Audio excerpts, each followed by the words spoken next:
కేవలం 7,999 up to 10 kgs వరకు బరువు తగ్గి అధిక బరువు నుంచి వచ్చే ప్రధాన సమస్యలను దూరం చేసుకోండి. రణబీర్ కపూర్, సాయి పల్లవి రాముడు సీతగా నటిస్తున్న హిందీ రామాయణ్ బడ్జెట్ రెమ్యునరేషన్ గురించి పెద్ద చర్చ నడుస్తోంది.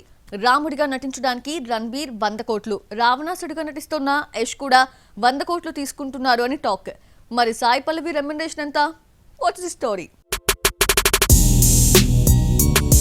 అమరన్ రిలీజ్ తర్వాత Sai Pallavi box office queen అయిపోయింది. సాయి పల్లవి యాక్టింగ్ గురించి ప్రత్యేకంగా మాట్లాడుకున్నారు. క్లైమాక్స్ లో ఈ అమ్మడి పెర్ఫార్మెన్స్ కు ఫిదా అయిపోయారు ఆడియన్స్. యాక్టింగ్, డాన్సింగ్ తో హైబ్రిడ్ పిల్ల హై రేంజ్ కు వెళ్లిపోయింది. ఈ యాక్టింగ్ స్కిల్స్ తో సాయి పల్లవికి సూపర్ స్టార్డమ్ తో పాటు భారీ రెమ్యూనరేషన్ తీసుకొచ్చింది. సాయి పల్లవి రెమ్యూనరేషన్ నయనతార వంటి స్టార్స్ పారితోషికాన్ని దాటిపోయింది. బాలీవుడ్ టాప్ హీరోయిన్స్ తీసుకునే రెమ్యూనరేషన్ తో పోలిస్తే టాప్ 3 లో ఉందా అన్న టాక్ నడుస్తోంది. అమరన్ హిట్ కు ముందే సాయి పల్లవి రెమ్యూనరేషన్ కు రెక్కలొచ్చాయి. హిందీ మైథలాజికల్ మూవీ రామాయణ ఈ అమ్మడి పారితోషికాన్ని పెంచేసింది. క్యారెక్టర్ నచ్చితే గానీ సైన్ చేయని సాయి పల్లవి ప్రస్తుతం పెర్ఫార్మెన్స్ రోల్స్ తో పండుగ చేసుకుంటోంది. సాయి పల్లవి తెలుగు, తమిళం కంటే బాలీవుడ్ పై ఫోకస్ పెట్టింది. హిందీలో ఏకంగా 2 సినిమాలు చేస్తోంది.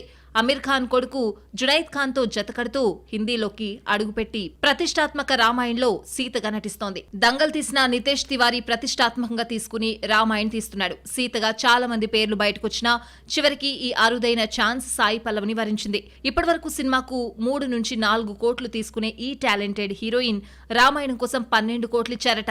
రామాయణ 2 పార్ట్లుగా రూపొందుతోంది. ఒక్కో పార్ట్ కు 6 కోట్లు ఇచ్చినట్లు సమాచారం.